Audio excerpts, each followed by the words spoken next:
Muito bem. Vamos dar início, então, ao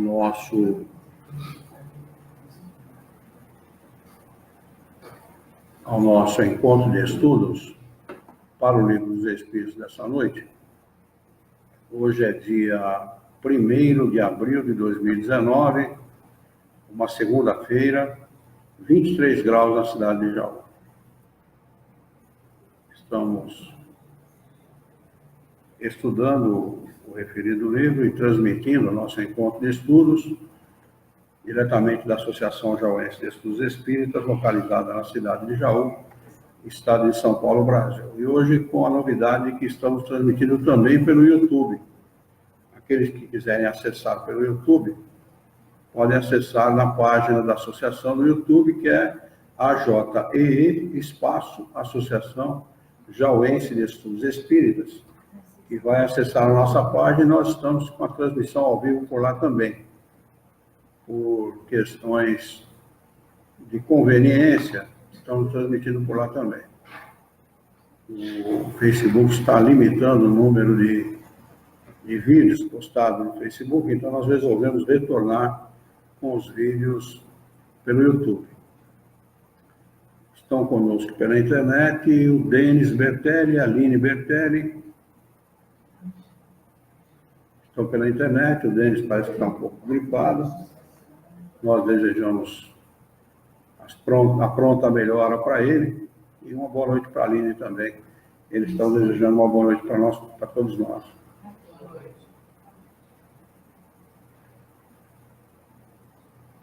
Por enquanto, só os dois mesmo.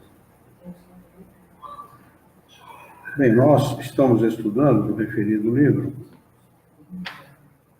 o capítulo 1, ou melhor, desculpe, capítulo 2, Elementos Gerais do Universo. A questão é de número 55, do item 5, Pluralidade dos Mundos. Questão de número 55, na minha edição, é página 68. Todo mundo lá? Muito bem. Kardec faz a seguinte pergunta aos espíritos superiores. Todos os globos que circulam no espaço são habitados? Resposta dos espíritos superiores a Kardec em relação a isto é sim. E o homem terreno está bem longe de ser, como acredita, o primeiro em inteligência, bondade e perfeição. E ele fala bem longe. Não é longe, bem longe. Como diria o italiano, lejos, distante, né? Há, entretanto, homens que se julgam espíritos fortes e imaginam que só este pequeno globo tem o privilégio de ser habitado por seres racionais. Orgulho e vaidade. Creem que Deus criou o universo somente para eles. Acrescenta Kardec a seguinte explicação. A Natália está com a gente. Prazer, viu, Natália? Bem-vinda, viu? Ela está desejando uma boa noite para mim e para todos também. Natália Pinguim, lá de Bocaina. Vou colocar a presença para você, viu, Natália? Obrigado por estar conosco. Acrescenta, então, Kardec a seguinte explicação a esta resposta dos espíritos superiores. Deus povoou os mundos de seres vivos e todos concorrem para o objetivo final da providência. O objetivo final da providência, a que ele se refere, é o equilíbrio, é a harmonia do universo. Sem querer, mesmo que nós não queiramos, mesmo os animais que não têm um raciocínio tão claro quanto o nosso, com tanta liberdade quanto o nosso, também colaboram para essa harmonia. E mesmo nós, fazendo as estreporias, os erros, cometendo os equívocos, também colaboramos, malgrado a nossa vontade, para essa harmonia, para o objetivo final da providência, que é a harmonia do universo, onde é permitido a todos os seres encarnados e desencarnados estarem, viverem, progredirem, evoluírem sob todos os pontos de vista. E nós todos, indistintamente, somos responsáveis por isso. Os nossos irmãos, todos os outros, colaboram para o nosso bem-estar, né? E nós, malgrado muitas vezes a vontade do homem, colaboramos para o bem-estar do próximo. Ainda que sejamos egoístas, prepotentes, vaidosos, todo mundo colabora. É interessante como a vida cerca o homem de tal maneira que ele acaba, de uma maneira ou de outra, dependendo do seu próximo. É impressionante isso. É incrível, né? Por mais dinheiro que o cara tenha, ele não consegue tocar a empresa dele sem a ajuda de um funcionário. Por mais dinheiro que ele tenha, e por mais que ele possa pagar por um tratamento médico, ele depende de um ajudante de enfermagem que limpe as fezes dele quando ele não é necessário, né?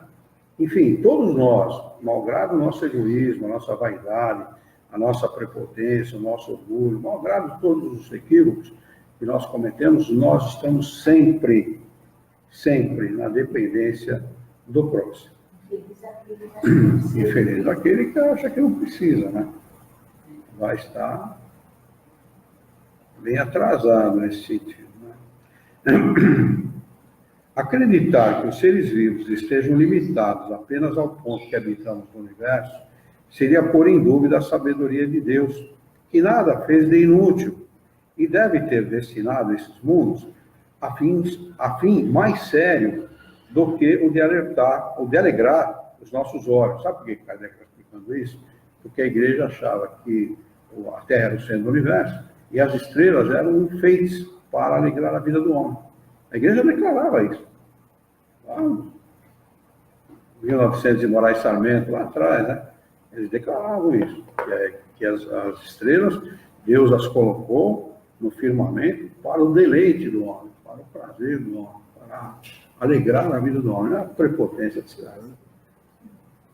Mas era esse o entendimento na época. Por isso que ele diz aqui que os mundos não estão aí simplesmente para alegrar os nossos olhos.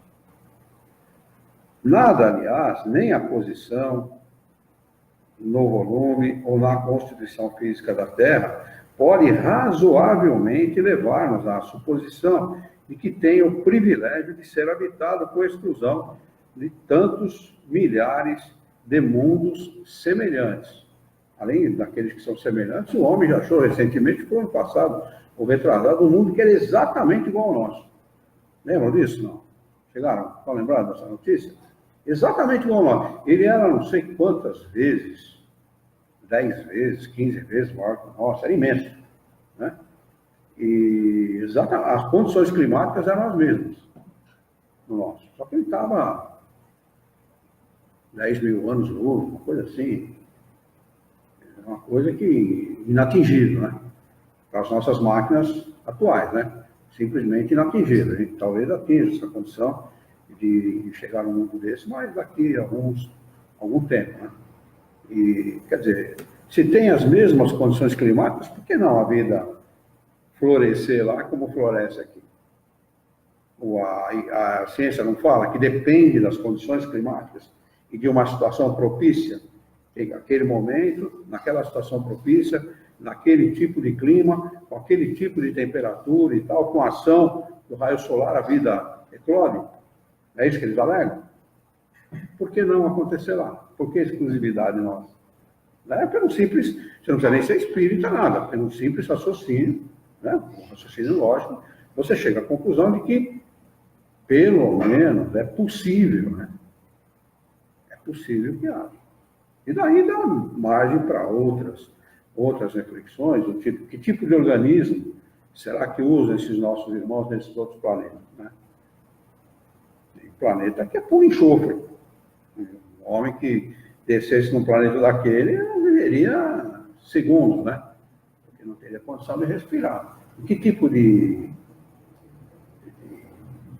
constituição física, né? De aparelhos tem esses nossos irmãos que habitam esse planeta? Aí eu falo, pô, mas como é que você imagina uma coisa dessa? É a mesma coisa que você chegar para alguém que não conheça um peixe e dizer assim, existe um ser que vive mergulhado na água. Pô, mas explica isso aí. Pô, é simples, eles têm lá as guerras, que transformam a água em oxigênio e vivem dentro da água. A gente não é capaz de fazer isso, mas eles são capazes, porque eles estão aparelhados para viverem dessa forma, não é? Quer dizer, quem desconheça isso vai achar que é absurdo, né? Absurdo. Como é que você afirma que tem animal que vive dentro da água? É claro que tem, a gente sabe que tem. 56, 56ª questão.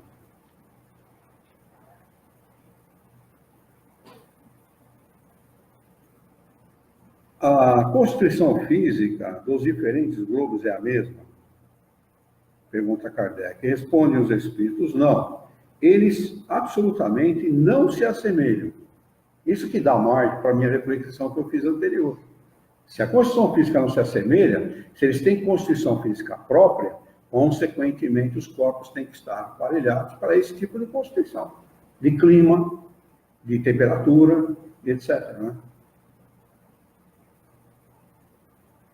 57ª. A constituição física dos mundos, não sendo a mesma para todos os seres que os habitam, terão uma organização diferente? Nós estamos falando exatamente a esse respeito. Sem dúvida, como entre vós, os peixes são feitos para viver na água e os pássaros no ar. 58ª. Os mundos mais distanciados do Sol são privados de luz e calor, de vez que o Sol lhes aparece apenas como uma estrela? Resposta dos espíritos superiores. Acreditais que não há outras fontes de luz, de calor, além do Sol?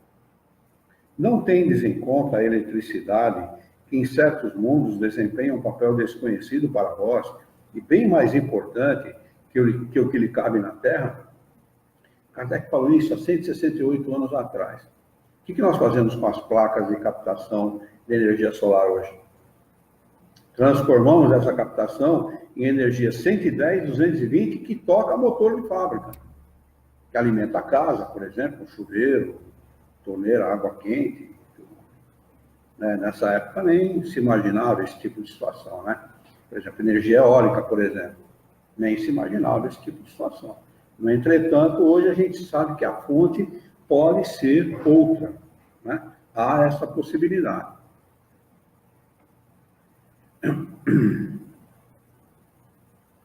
Aliás, não dissemos que todos os seres vivam da mesma maneira que vós, com órgãos semelhantes aos vossos. Acrescenta Kardec, as condições de existência dos seres nos diferentes mundos devem ser apropriadas ao meio em que têm de viver. Se nunca tivéssemos visto peixe, não compreenderíamos como alguns seres pudessem viver na água. O mesmo acontece com outros mundos, que sem dúvida contêm elementos para nós desconhecidos. Não vemos na Terra as longas noites polares iluminadas pela eletricidade das auroras boreais?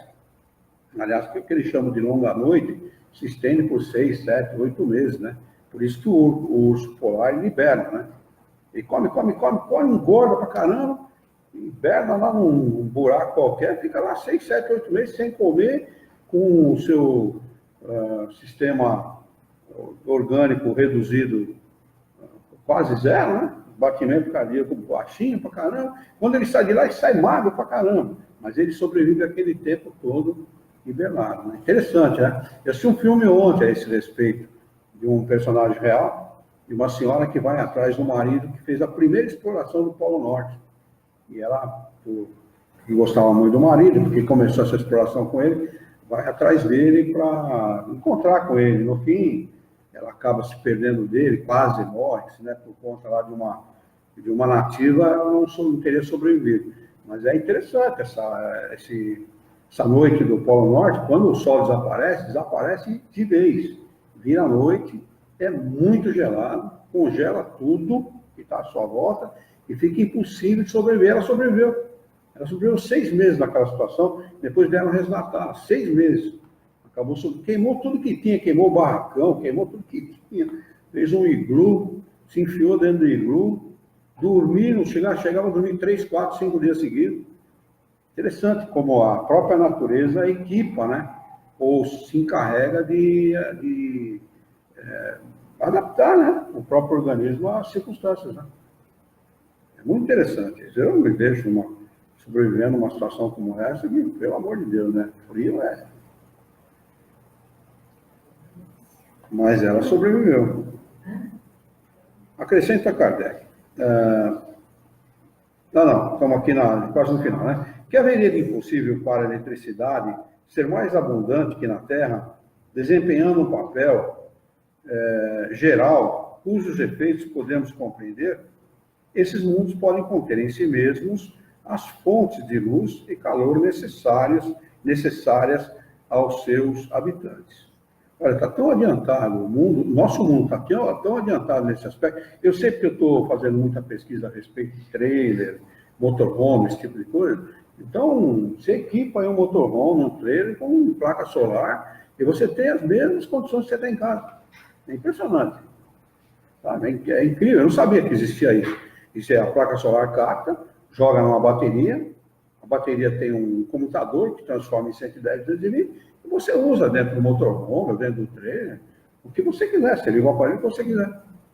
Olha o quanto a gente já está adiantado, quer dizer, imagine num mundo onde isso seja necessário para a sobrevivência, o quanto isso progride rapidamente. Além do que, por exemplo, as baterias de hoje, as que fazem a retenção dessa energia, já não são mais movidas por ácido. A composição química já não é mais o ácido, é o lítio, que carrega mais rapidamente, segura mais carga, com mais potência.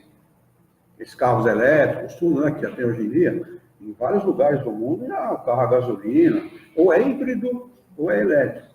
Né? Ele está mudando muito nesse aspecto. O nosso mundo mesmo está mudando bastante. Ficou alguma dúvida daquilo que nós acabamos de estudar? Podemos dar sequência, então? Item 6. Considerações e concordâncias bíblicas referentes à criação. Pergunta de número 59. Os povos fizeram ideias bastante divergentes sobre a criação, segundo o grau de seus conhecimentos. A razão, apoiada na ciência, reconheceu a inverossimilhança de algumas teorias. A que os espíritos nos oferecem confirma a opinião, há muito admitida pelos homens, mais esclarecidos. A objeção que se pode fazer a essa teoria é a de estar em contradição com os textos dos livros sagrados. Mas um exame sério nos leva a reconhecer que essa contradição é mais aparente que real, resultante da interpolação dada a passagens que, em geral, só possuíam sentido alegórico. O que era alegoria, o que era fantasia, acabou se tomando por realidade, onde acabou gerando esta inverossimilhança, ou seja, afastar esses textos daquilo que é real.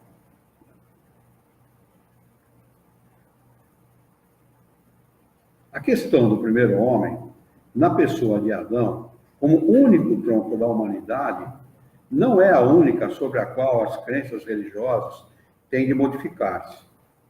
O movimento da Terra parecia, em determinada época, tão contrário aos textos sagrados que não há formas de perseguição a que essa teoria não tenha dado pretexto. Não obstante, a Terra gira, malgrado os anátemas, e ninguém, hoje em dia, poderia contestá-la sem ofender a própria razão. A Bíblia diz, igualmente, que o mundo foi criado em 6 dias, e fixa a época da criação em cerca de 4.000 anos antes da era cristã, portanto, 6.000 anos da nossa época, aproximadamente.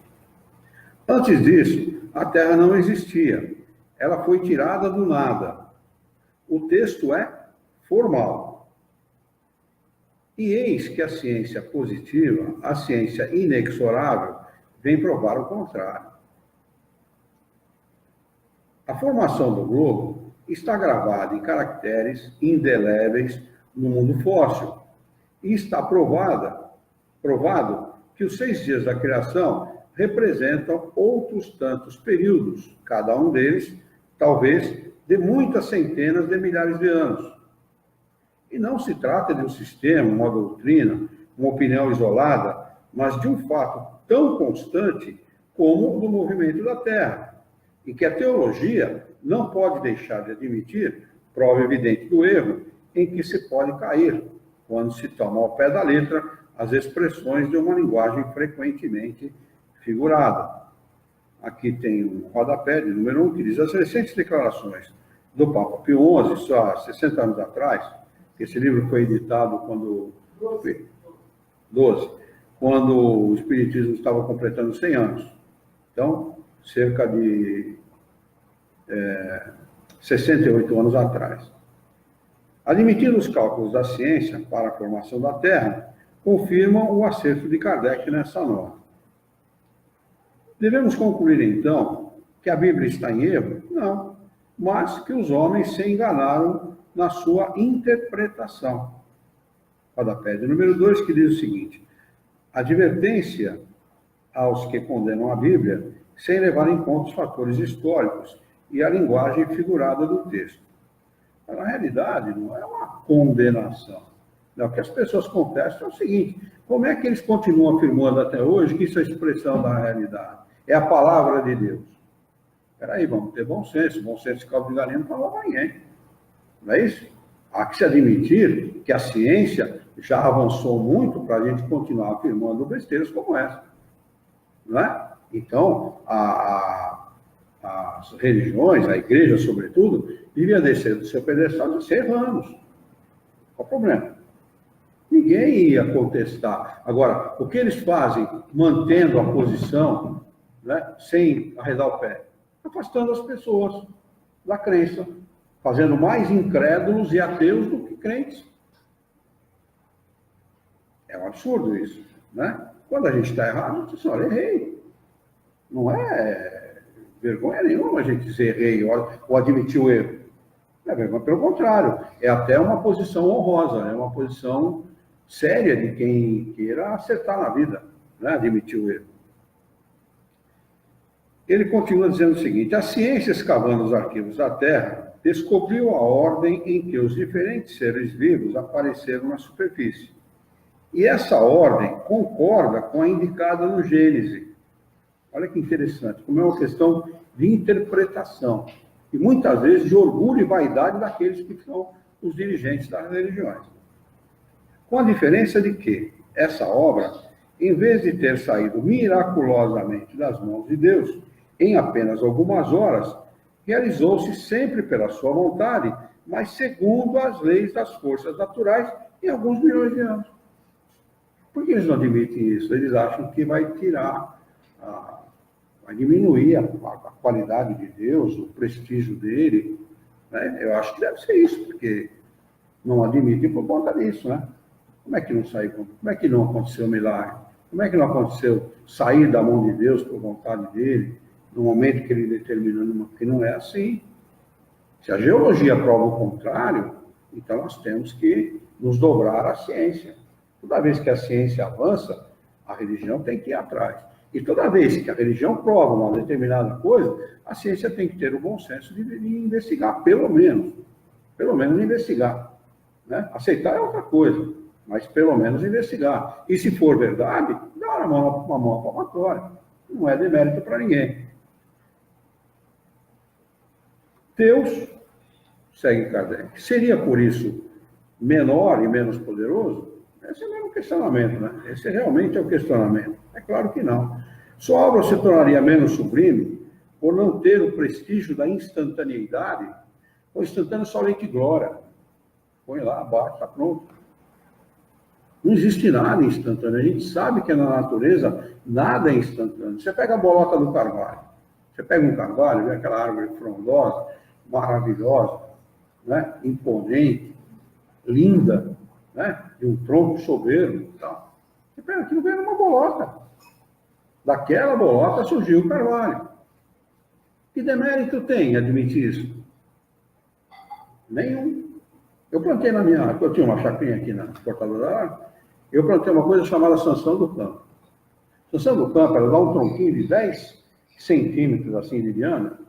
Você planta, como você faz a muda num saquinho de 15 centímetros, você põe 4 sementinhas no saquinho, depois mais 4 no outro, quando planta todo o saquinho junto. Então aquilo quando nasce, fecha, e nem alma penada passa por aquilo ali.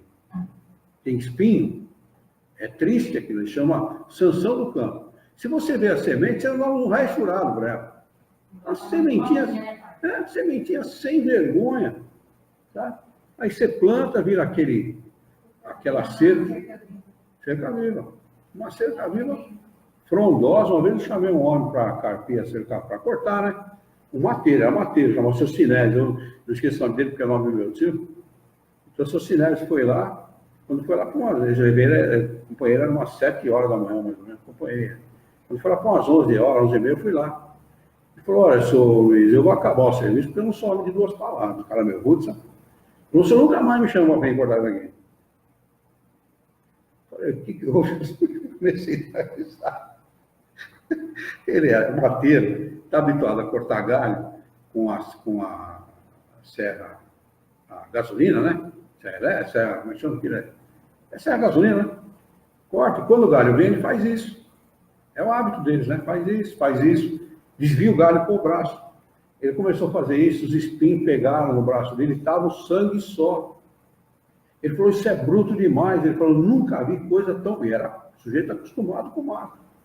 Se você vê a sementinha, você fala, não é possível que uma sementinha como essa vai dar uma árvore tão resistente. A perspectiva, a projeção, aliás, é de que dure 20 anos no chão.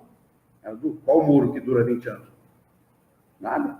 Dura 20 anos. Agora está proibida plantar, né? Só foi proibido. Sanção do campo. Eu sei que meu pai assistiu Globo Rural, viu, me falou. Eu fui em São Paulo, na Avenida Miruna, onde antigamente era a televisão Record, e comprei 1 quilo da semente. Depois ele me mandou mais 1 quilo pelo correio, para mim plantar na chácara toda. Pra vocês terem uma ideia de quanto ela era forte, eu coloquei de comprido no terreno para separar do terreno vizinho. O terreno vizinho não tinha ninguém. E com o tempo eu comprei o terreno. Aí fui arrancar a cerca que separava os 2 terrenos para poder fazer uma coisa só, né? Embora fossem 2 escrituras. Eu falei para a pessoa que cuidava da chácara, eu falei, corta rente ao chão, porque ela vai secar, com certeza. Uma árvore que você corta rente ao chão, ela pode, quando muito, manter as raízes vivas, mas com o tempo ela vai secando, né? Olha, cortou, ela deu aquela baqueada e tal, mas depois de uns 15, 20 dias está tudo brotado. Teve que arrancar o toco, destocar ela para poder matar. Não tem jeito de matar. Então, quer dizer, na natureza nada dá salto. Tudo é progressivamente, né? Foi, filho? Você ajudou a fazer? Aí eu falei que a gente fez as mudas. A gente fez as mudas, plantou. Foi legal pra caramba. Proibido porque ela é muito... Primeiro que ela dá uns galhos bastante compridos, né? O galho dela, ela enche. Embaixo não passa nada. Não entrava cachorro na nossa chácara, não entrava gato, não entrava nada, né? E ela é espinho. Então, alguém queira saltar alguma coisa, não passa, mas não passa mesmo. E o problema é que quem passa perto e é desavisado, você vê, esse senhor era mateiro, gente acostumada a lidar com mato, esse período todo. Então acabaram proibindo por conta disso, porque era perigoso. Eu acredito que deve ter alguém por aí que deve ter sofrido algum acidente, furado o olho, vai saber. Eu sei que acabaram proibindo, mas é muito, muito bom. A promessa é que dura. Você está vendo aí no internet e tal? Dura 20 anos no chão. A promessa é de que ela dura 20 anos plantada. Não tem nenhum muro que você faça, por melhor que você faça, que dure isso. Né? Vamos lá. Evidentemente não. É preciso fazer da divindade uma ideia bem mesquinha para não reconhecer a sua onipotência nas leis eternas que ela estabeleceu para reger os mundos. A ciência, longe de diminuir a obra divina, nos mostra sob um aspecto mais grandioso e mais conforme com as noções que temos do poder e da majestade de Deus, pelo fato mesmo de ter ela se realizado sem derrogar as leis da natureza, ou seja, sem a produção de milagres. Milagre é isso, é a derrogação das leis de Deus. Quer dizer, milagre por si só, ele não pode acontecer, porque Deus não precisa derrogar as suas leis para realizar coisas. Né? Ele seria ele indo contra a própria estabilidade das suas leis. Por isso que o milagre não existe, e não há a menor necessidade que ele exista. Não é? A ciência, de acordo nesse ponto com Moisés, coloca o homem por último na ordem da criação dos seres vivos.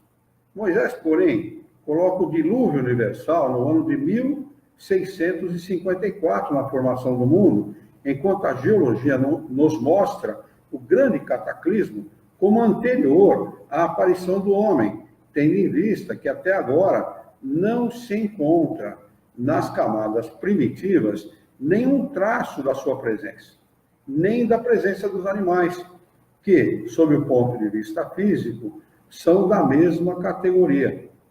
São da sua mesma categoria. Os animais, né? Talvez ele esteja se referindo aqui aos animais pré-históricos, né? Esteja se referindo aos animais como nós os conhecemos. Mas nada prova que isso seja impossível. Várias descobertas já lançaram dúvidas a respeito, podendo acontecer, portanto, que, de um momento para o outro, se adquira a certeza material da anterioridade da raça humana. E então se reconhecerá que, nesse ponto, como em outros, o texto bíblico é figurado. Aliás, parece que descobriram, sim, um esqueleto com 10 milhões de anos. Eu não lembro o nome que deram o nome de mulher para esse esqueleto. 10 milhões de anos foi feito aquele teste carbono 70, parece, né, se eu não me engano, e foi comprovado que os ossos, os restos mortais, tinham 10 milhões de anos. Ontem eu estava assistindo o Jornal da Record e eu não peguei inteira a reportagem, chegaram onde eu comecei a assistir. E os cientistas estão tentando manter corpos mortos, né? Assim, acabou de morrer. Aí tem um velório, tudo, e eles começam a injetar no corpo desse cadáver substâncias que mantêm o cérebro oxigenado, aí veja bem, e o coração, para bombear sangue para o corpo. Já está no experimento uma pessoa que estudou para pesquisa em vida, e apesar que depois veio lá uma bióloga e falou que isso é impossível, que não dá, mas eles estão provando que dá, que eles estão conseguindo oxigenar o cérebro desse cadáver. Eles estão mantendo a parte do corpo viva.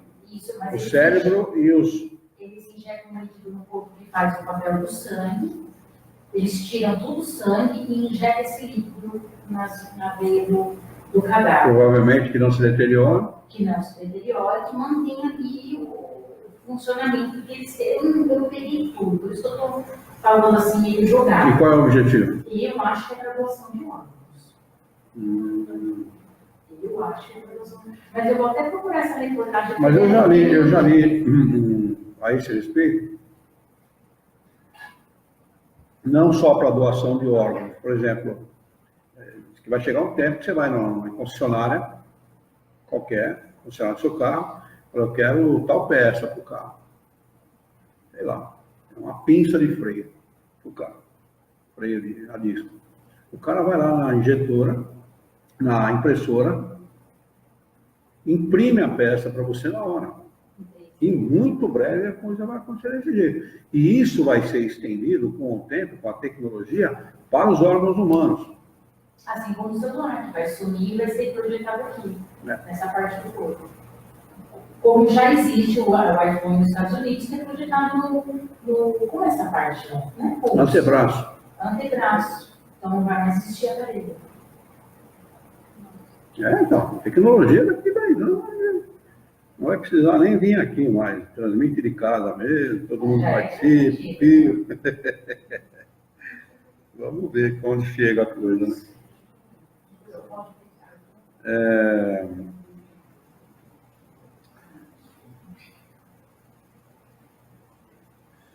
A questão está em saber se o cataclismo geológico é o mesmo de Noé. Ora, a duração necessária à formação das camadas fósseis não dá lugar a confusões. E no momento em que se encontrarem os traços da existência do homem anteriores à grande catástrofe, ficará provado que Adão não foi o primeiro homem, já está provado nos nossos dias, né? Ou que a sua criação se perde na noite dos tempos. Contra a evidência, não há raciocínios possíveis. E será necessário aceitar o fato como se aceitou o do movimento da Terra e dos 6 períodos da criação. Porque a igreja afirmava categoricamente que a Terra era o centro do universo, que não havia movimento em torno do Sol. Teve lá o nosso amigo lá que foi obrigado a desdizer a sua afirmação científica, senão ele morria, né? O Copérnico, né? O Galileu Galilei. Ele teve que desdizer, senão ele ia para os quiabos. A existência do homem antes do dilúvio geológico é, não há dúvida, ainda hipotética, mas eis como nos parece menos.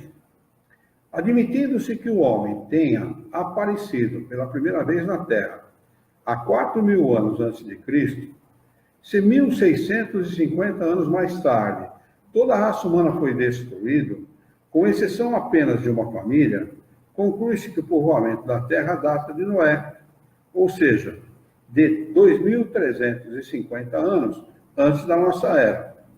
Ora, quando os hebreus emigraram para o Egito, no 18º século, encontraram um país bastante povoado e já bem avançado em civilização.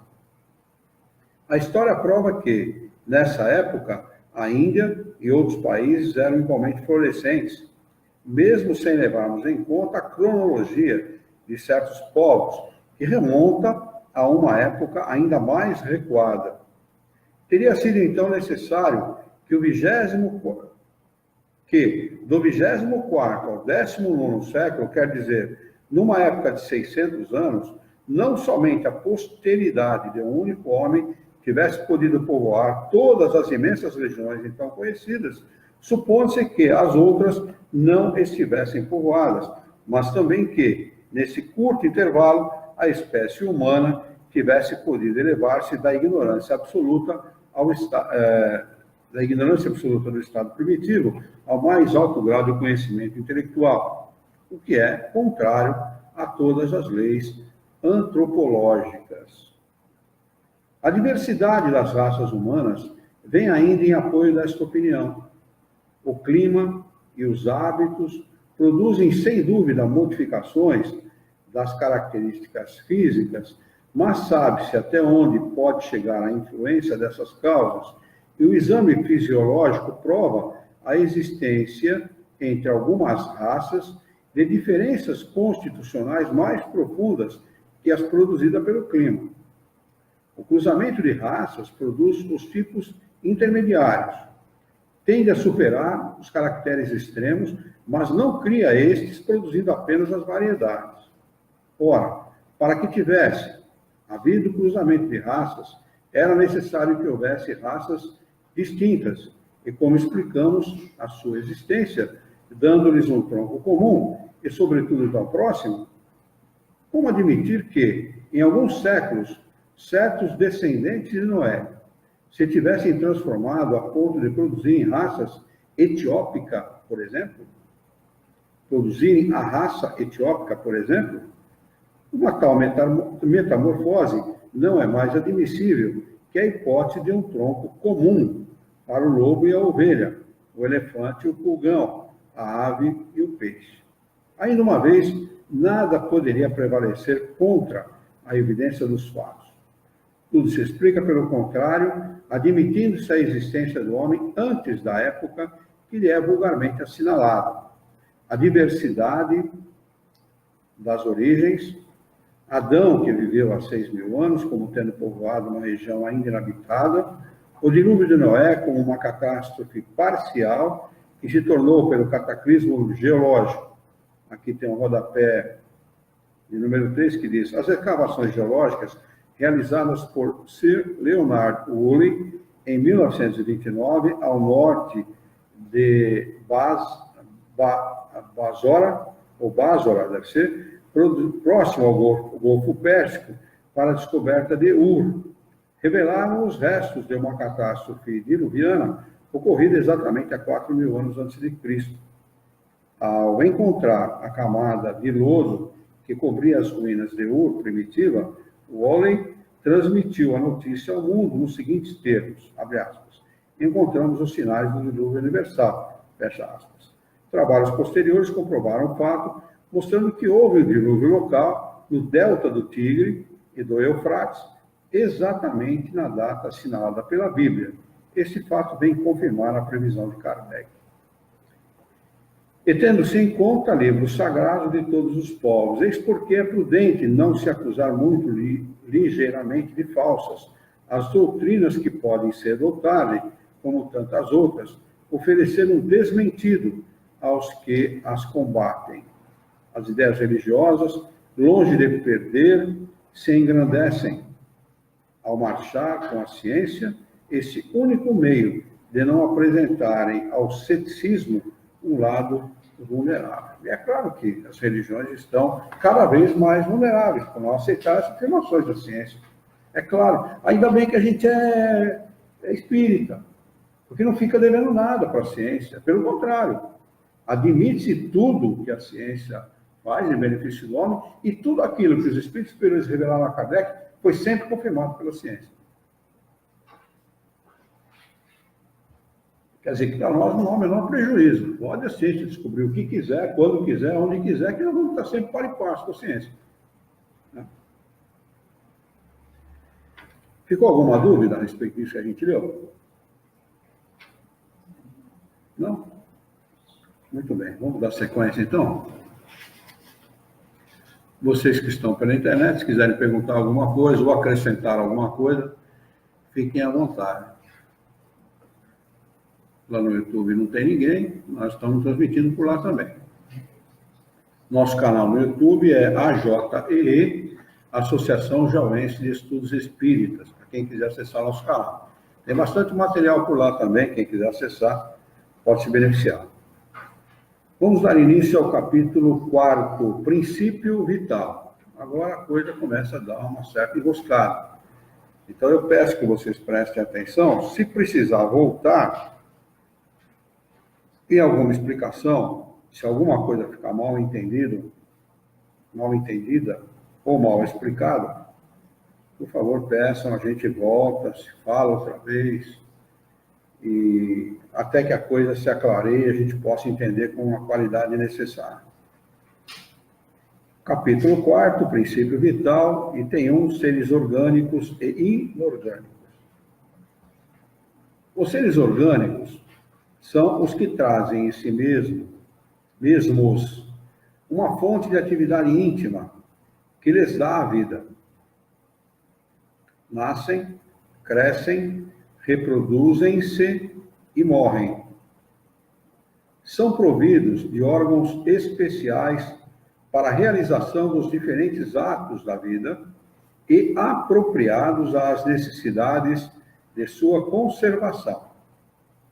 Compreendem os homens, os animais e as plantas. Esses são os seres orgânicos. Os seres inorgânicos são os que não possuem vitalidade, nem movimentos próprios, sendo formados apenas pela agregação da matéria, os minerais, a água, o ar e etc. Esses são os seres inorgânicos. Pergunta de número 60. Kardec pergunta o seguinte aos espíritos superiores: É a mesma força que une os elementos materiais nos corpos orgânicos e inorgânicos? Resposta: sim. A lei de atração é a mesma para todos. Pergunta de número 61. Há uma diferença entre a matéria dos corpos orgânicos e inorgânicos? Resposta: é sempre a mesma matéria. Nos corpos orgânicos é animalizada. Então a matéria não tem diferença, não. Uma pedra, uma flor, qualquer coisa que seja, um mineral, água, ar, é formado pelos mesmos elementos que formam os nossos corpos também. Não tem diferença. Quer dizer, não existe. O que ele quis saber é que haviam duas matérias. Uma para formar uma coisa e outra para formar outra. Não existe. É uma matéria só. Derivam lá do elemento material, lembra? Deriva de lá. Tudo deriva de lá. Tudo é transformação daquele elemento pela ação inteligente do espírito. Não é? Então não existem duas, é uma só.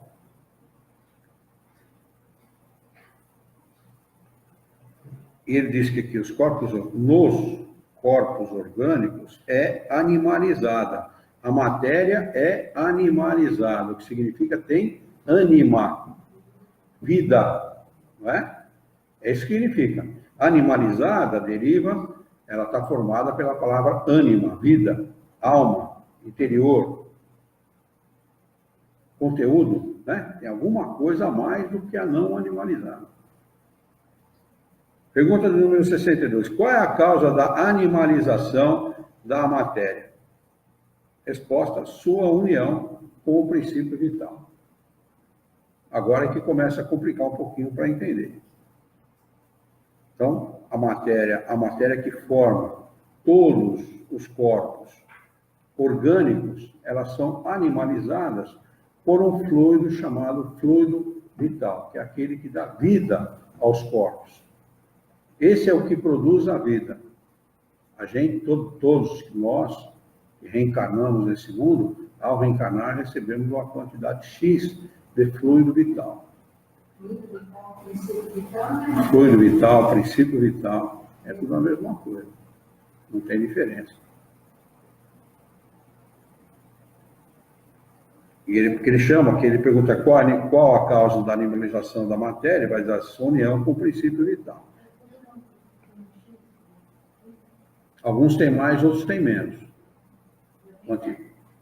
Reencarna com uma quantidade maior, reencarna. Tem gente que tem como a gente costuma dizer, ligado no 220. Tem um gás que tem gente com 60, 70, 80 anos que tem uma vitalidade extraordinária, né?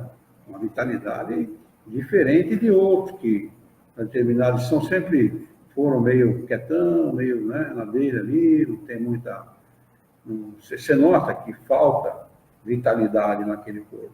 Às vezes o corpo era um corpo doente, né? Isso tem a ver também com a quantidade de fluido vital que recebe, né? Ele dá vida à matéria, mas é um complicador, por exemplo, quando o espírito se suicida. Porque ele tem que gastar aquele fluido vital ao longo da sua encarnação. Se ele abrevia aquela encarnação, aquele fluido vital permanece. Ele continua, ele tem que gastar ele estando desencarnado. E isso é um complicador extraordinário. Porque ele se sente ligado à vida, ele sente o corpo, todas as sensações, né? Enquanto ele estiver com fluido vital no corpo ainda. Receber mais ou menos fluido vital depende do quê? Ter mais ou menos? Da necessidade do espírito. Da necessidade. Quer ver quem tem mais? O hipnotizador. O hipnotizador tem fluido vital em quantidade. O cara que tem a capacidade de hipnotizar uma plateia, por exemplo. Hitler tinha essa capacidade. Ele hipnotizava multidões. Tudo aquilo, aquela postura dele, aquela voz impostada, aqueles gestos calculados e tal pelo Himmler, que acho que era, se não me engano, que era o cara que cuidava da comunicação lá. Tudo aquilo era programado para eletrizar a multidão. E ele conseguia isso. Os caras viraram fanáticos por ele. É interessante como há pessoas que têm essa capacidade. Então, ele envolve realmente. É interessante, por exemplo, o hipnotizador, ele chega na frente de uma plateia, a primeira coisa que ele faz para saber se o cara está sujeito se aceita a sugestão dele, é mandar os caras entrelaçarem os dedos, né? Todo mundo aí, entrelaça os dedos. Agora volta, vira a palma da mão para mim. Agora tenta soltar. Uns soltam, outros não. Por quê? Aqueles que não soltam estão mais sujeitos. Ele nunca chama o cara para ser hipnotizado o cara que soltou. Ele sempre chama para ser hipnotizado o cara que não soltou, porque ele já está sujeito à indução do pensamento sugerido por ele. Aí o cara come cebola achando que é maçã, mastiga pimenta achando que é chiclete, aquelas coisas que a gente costuma ver na televisão, que é verdadeiro aquilo. É verdadeiro. A hipnose, ela pode ser usada, por exemplo, para curar fobia. Medo de avião, medo de dirigir, medo de andar em navio, uma série de fobias aí que são curadas pela hipnose. A hipnose pode ser um tratamento muito útil para muita gente, né? Então, a hipnose, a capacidade de hipnotizar é devido à utilização do fluido vital, do princípio vital que cada um tem no corpo, alguns têm maior quantidade, aplicando sobre outra pessoa. O magnetizador, que inclusive consegue alcançar curas, ele usa do fluido vital, do princípio vital, para fazer esse processo, né? A gente, na casa espírita, a gente utiliza das duas coisas, do fluido vital mais o fluido vital dos espíritos, os fluidos trazidos pelos espíritos para tratar as pessoas.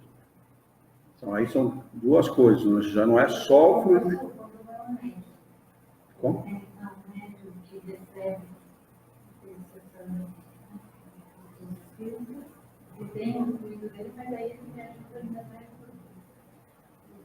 Falando do médico da passe? Não, da passe. Lá na igreja, que é o curador na fazia. Ah, sei. E cirurgia. Eu não sei até aí, precisava fazer uma pesquisa, eu não sei até onde aquilo é verdadeiro, né? Eu não sei até onde, mas parece que tem mais de malandragem do que de verdade ali, né? Não sei, eu já ouvi falar, eu vi casos de médios que realmente fazem, o Arigó fazia isso, há muito tempo, na década de 60, o Arigó fazia isso, foi preso várias vezes, acusado de embusteiro e tal, ele fazia esse tipo de cirurgia. Aquele cara no Rio de Janeiro,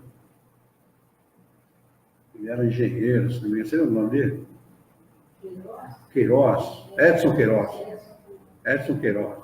O Edson também fazia esse tipo de coisa, mas o problema com essa gente, às vezes começa bem, a coisa é real, é verídica, os espíritos ajudam, no sentido de ajudar as pessoas, mas o que acontece? Vaidade e o dinheiro acaba se perdendo. Eu vi o Edson numa entrevista com a Globo, que eu vi, presenciei pela televisão. O Edson estava mediunizado pelo Dr. Fritz, né? E ele estava fazendo umas coisas, e o repórter da Globo acompanhando com o microfone e tal, e o Edson falando com aquela voz diferente, né? E o espírito pegou uma agulha, o médium pegou uma agulha, mediunizado pelo espírito, pediu que o repórter abrisse a mão. Ele estava segurando o microfone com a mão e falou, abre a mão. Ele pegou a agulha e atravessou a agulha na mão do cara. Uma agulha assim comprida. Atravessou na mão do cara assim. E ele ficou com a agulha na mão. Ele foi fazendo a entrevista e o câmera focalizando, não tinha como não focalizar. A mão dele com a agulha atravessada. Não saiu sangue e ele não gritou de dor. Isso ao vivo, o cara transmitindo ao vivo o negócio. Bom, chegou um momento que o próprio repórter pegou a agulha com a mão e tentou tirar. Fez um... Sentiu dor. Aí o doutor Fritz, que mediunizava lá, o Edson Queiroz, falou, não é assim, é assim, ó. Tirou sem que ele sentisse um pingo de dor e sem que saísse sangue. Então, você vê que o fenômeno ali, né, é autêntico, não tem como negar, né? Pelo menos, tudo indica que é autêntico a coisa. Entendeu? Como é que não sai sangue? possível atravessar a agulha na mão de alguém. No mínimo você pega um vaso, né? Tem alguma coisa ali. O que explica isso é a ação fluídica dos espíritos. Os espíritos sabem como manipular o fluido, então eles podem, inclusive, dominar, conter essas coisas todas. Né? Então, o fenômeno era autêntico. Mas o que aconteceu com o Edson? Morreu assassinado por um empregado, entendeu? O cara se perdeu na vaidade, ele vinha com um carro de luxo até um determinado local, largava o carro de luxo ali, pegava um carro velho e chegava lá no local onde ele operava, fazia as operações com um carro velho, para dizer que ele não estava se aproveitando financeiramente. Quer dizer, lamentavelmente, os médios acabam se perdendo, achando que o dono do fenômeno é ele.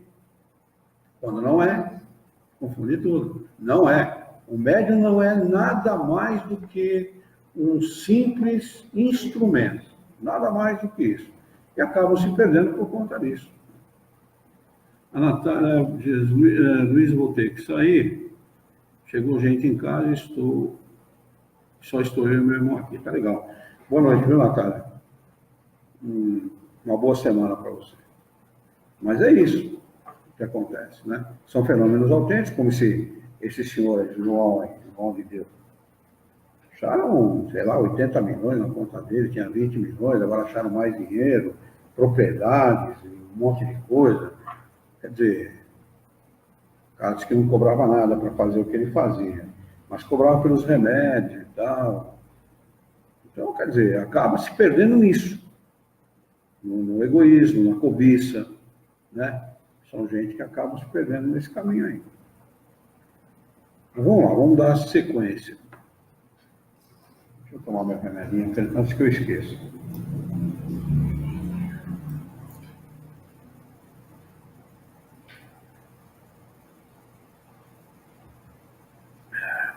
Muito bem. Questão de número 63.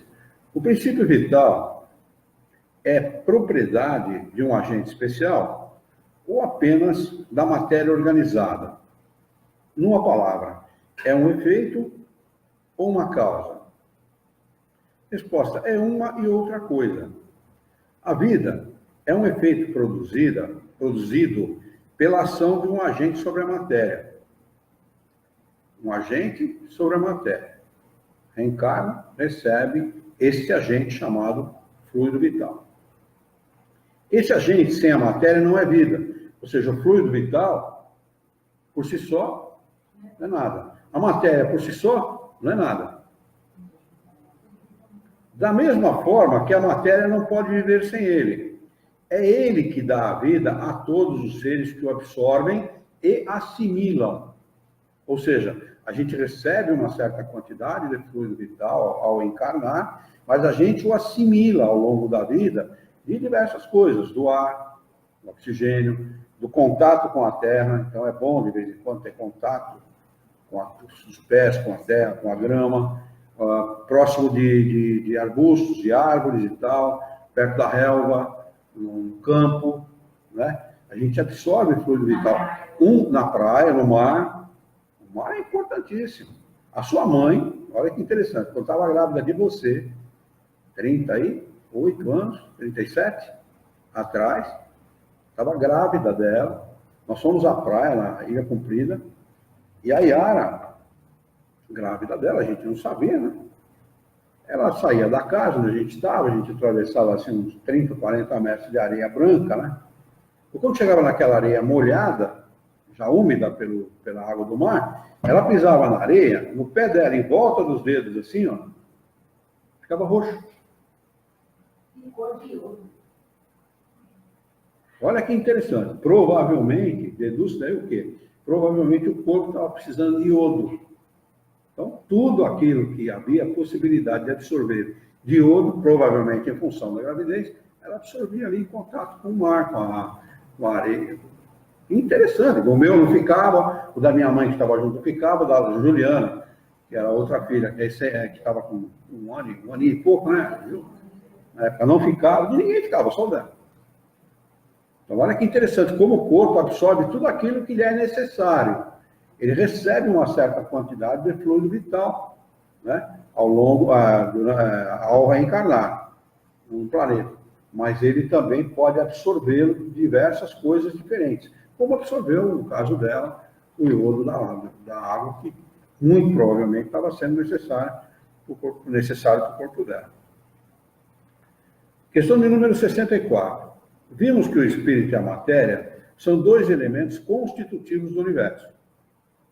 Elemento espiritual e elemento material, não é isso que ele está falando aqui, ó. Vimos que o espírito e a matéria são dois elementos constitutivos do universo. Lembre-se sempre disso, elemento espiritual e elemento material. O princípio vital formaria um terceiro? Pergunta dele. Responde os espíritos. É um dos elementos necessários à constituição do universo, mas não tem a sua fonte nas modificações da matéria universal. Desculpa, mas tem a sua fonte nas modificações da matéria universal. Ou seja, ele deriva do elemento material. Ele é uma variação do elemento material. Ele não é um elemento especial. Como o fluido universal não é um elemento especial. Tudo é derivado do elemento material. São modificações feitas segundo a necessidade dos espíritos. Há aquelas modificações no elemento material e aquilo acaba se tornando um elemento necessário para a manutenção da vida, dos elementos orgânicos, por exemplo. Né? E eles continuam dizendo, é um elemento para vós, como oxigênio e hidrogênio, que, entretanto, não são elementos primitivos, pois todos procedem do mesmo princípio. Nós não vivemos sem oxigênio e sem hidrogênio, no entretanto, eles não são elementos primitivos. Existem porque é uma variação do elemento material. Foi modificado em função da constituição do nosso planeta, da constituição física dos elementos que constituem o nosso planeta, existe oxigênio e hidrogênio. Né? Ficou difícil de entender ou está explicado? A quarta vez que eu estou estudando o livro, Começando a querer. eu acho mais claro. Não, sim, é verdade. Mas o livro dos Espíritos é isso mesmo. Essa parte aqui, que até agora está tudo comigo. O livro dos Espíritos é isso mesmo. Uma vez só, fica meio complicado. Depois a gente vai amadurecendo a ideia, né? Porque é coisa que a gente não lida, né, no cotidiano, né? São assuntos que a gente não lida no cotidiano. Assuntos que a gente vai lidar somente aqui, né? E é a explicação de uma coisa que a própria ciência não explica. A ciência, ela tá engateando nesse sentido. Ela sabe que existe um elemento que dá origem a todas as coisas. Mas o Biggs lá, está procurando lá na Inglaterra, fez lá um reator imenso, né? Para procurar a partícula de Deus lá e tal. Ele chama de a partícula de Deus, né? A gente já sabe. Né? A gente sabe porque os espíritos ensinaram. Mas a ciência não trata especificamente disso. Né? Aí a gente poderia perguntar, mas por que eu devo aceitar? Então, porque é lógico. Apenas pela inteligência. É lógico, tem lógica, tem sentido, faz sentido, explica a vida, explica as diferentes alterações da vida, as diferentes constituições orgânicas, né? Porque umas são de um jeito e outras são de outro. Por que a matéria não é a mesma em todos os lugares? Por que os planetas são constituídos de matéria diferente? Explica a ciência. O Espiritismo explica. Porque os espíritos que lá habitam agem sobre a matéria de conformidade com as suas necessidades, como nós fazemos aqui. Não é? Então, pela inteligência dá para entender. E dá para explicar racionalmente também. Vamos lá. 64A. Parece resultar daí que a vitalidade não tem como princípio um agente primitivo distinto, sendo antes uma propriedade especial da matéria universal, devido a certas modificações dessa? A resposta é essa a consequência do que dissemos. Então, se fosse o Roberto Carlos, lá na década de 60, ele falava, é isso aí, bicho. Né? Os espíritos respondiam, é isso aí, bicho. Hoje respondia assim, estamos juntos. Né? 65. O princípio vital reside num dos corpos que conhecemos? Resposta. Ele tem como fonte o fluido universal. É o que chamais fluido magnético ou fluido elétrico animalizado, que é tudo uma coisa só. Fluido universal, fluido vital, princípio vital, fluido elétrico animalizado, fluido magnético, é tudo a mesma coisa. Vamos repetir? Olha lá. Princípio vital, fluido magnético animalizado, e fluido elétrico animalizado e fluido magnético, é tudo a mesma coisa. Então, quando vocês ouvirem falar sobre fluido magnético, fluido elétrico animalizado, fluido vital ou princípio vital, é tudo fluido vital. Ou princípio vital, não sei se Ou é. universal. Hã? Não. Ele deriva do fluido universal. Hã? Sim, claro. Ó, princípio vital, fluido elétrico animalizado e fluido magnético. É tudo uma coisa só. Deriva do fluido universal, que é o elemento que constitui todo o universo. Nós estamos mergulhados em fluido. Né? Lá no livro A Gênese, Kardec lança a hipótese de que isso não é teoria. E nem estou criando aqui um sistema de ideias, não. Eu estou apenas fazendo uma reflexão a respeito. Se o fluido conduz o nosso pensamento, como o ar conduz a nossa voz, nós podemos explicar por isso mesmo a onipresença de Deus. Como ele age pelo pensamento, né? O fluido conduzindo o pensamento vai permear todos os cantos do universo.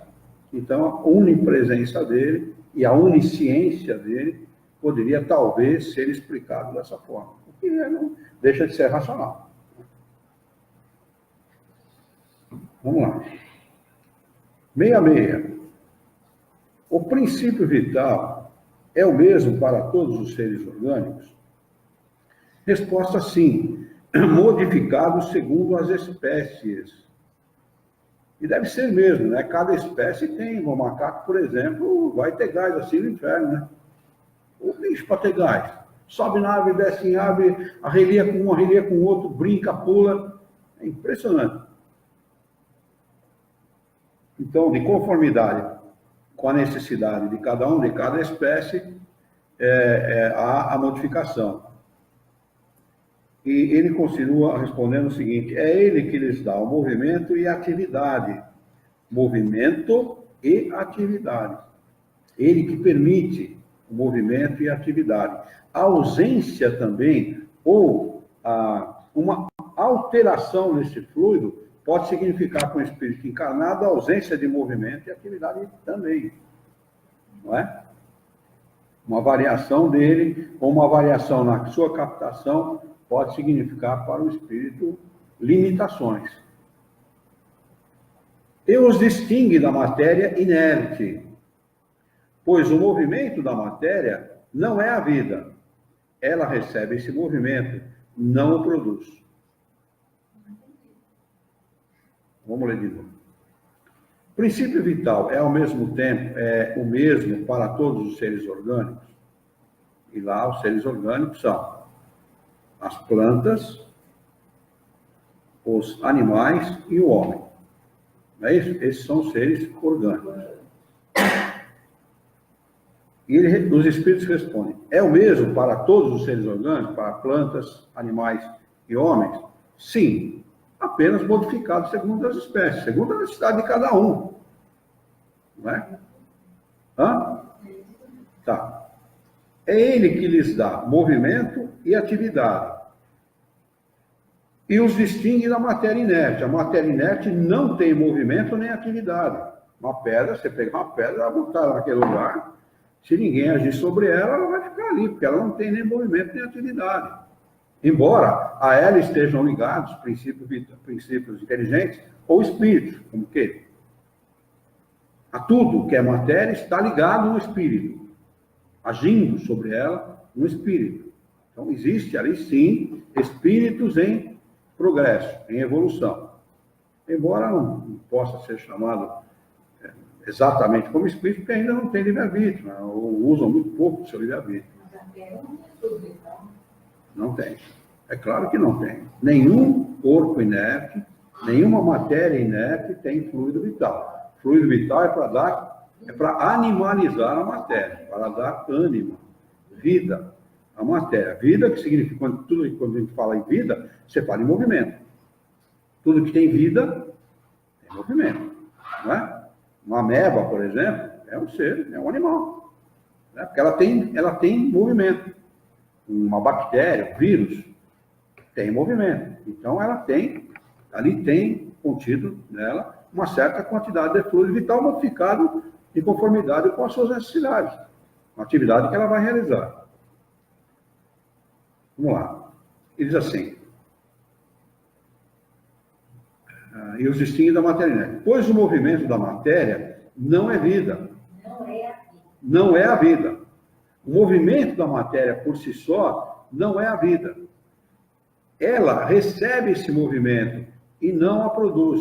Por quê? Movimento, quem dá movimento, quem dá vida, quem anima realmente um animal, seja ele quem for, são os espíritos. Sem o espírito, fluido vital, matéria constituída, corpo, ou seja, ela não é nada. Um corpo de um animal, sem que a ele esteja ligado um espírito, por si só não é nada. O fluido vital por si só não é vida. O corpo por si só não é vida. A matéria constituída não é vida. A união dos dois cria a vida, mas não lhe dá movimento, porque o que dá movimento é a ação do espírito sobre o corpo. É tudo isso em função do espírito. É tudo em função da ação do espírito. Da necessidade desse espírito progredir, evoluir, realizar as suas experiências, acumular conhecimento e progredir. Ficou mais claro agora? Questão de número 67. A vitalidade é um atributo permanente do agente vital ou somente se desenvolve com o funcionamento dos órgãos? Então, ele por si só não cria o órgão, ele por si só não significa a vida. Né? É preciso que o determinado órgão receba aquele determinado fluido vital para que ele possa trabalhar. É tão verdade isso que, por exemplo, deixamos de ter um rim, você não paralisa a vida da organização. A organização continua vivendo, embora aquele órgão deixe de receber o fluido vital ou deixe de existir como órgão no contexto daquele corpo. Né? Então, olha, que interessante a resposta deles. A pergunta, a vitalidade é um atributo... Não, é anterior, né? Não, essa mesmo. A vitalidade é um atributo, uma qualidade permanente do agente vital ou somente se desenvolve com o funcionamento dos órgãos? Respondem, só se desenvolve com o corpo. Não dissemos que esse agente, sem a matéria, não é vida? É necessária a união de ambos para produzir a vida. A união dos dois produz a vida. Agora, a união dos dois, sem o espírito, não é absolutamente nada. Um corpo inerte, um corpo que não tem sentido. Ele pode ter todos os órgãos, ele pode ter vida, até temporariamente, mas sem que esteja o espírito ligado ali, ele vai perecer, ele vai desaparecer, vai apodrecer, ele vai desaparecer como matéria e fim de conversa. Já? Vamos só acabar com a 67 para a gente concluir, então. 67A. Podemos dizer que a vitalidade permanece quando o agente vital ainda não se uniu ao corpo?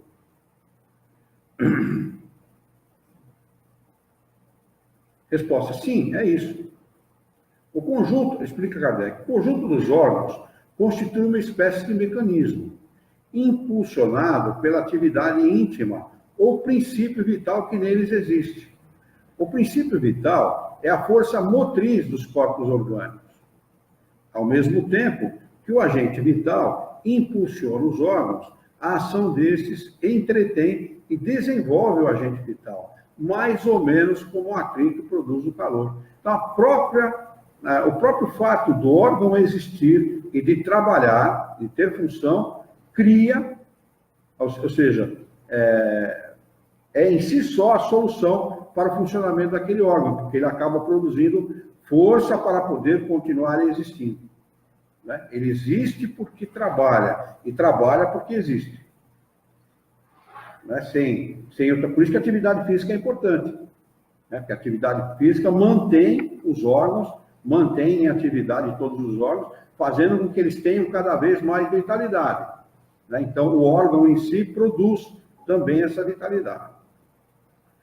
Ficou explicado? Vocês querem ler de novo? Está explicado, gente? Tá? Então tá bom. Vamos anotar aqui, item 2, a vida e a morte. Para nós retomarmos na próxima segunda-feira. Hoje é dia 1/4/19. Caso haja alguma dúvida, anotem, por gentileza, tragam na próxima segunda-feira e a gente pode voltar a discutir o mesmo tema. Não deixem dúvidas pendentes, viu? Sobretudo sobre esse assunto, porque agora a tendência é complicar mais. Eu vou entrar outros fluidos aí e aí vai fluidar tudo. Vamos fazer a nossa prece?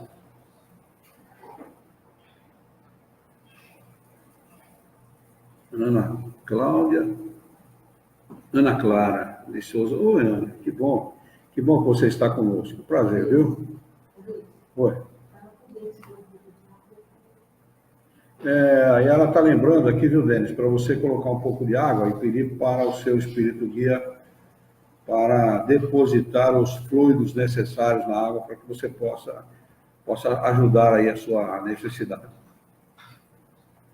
Vamos então elevar o nosso pensamento,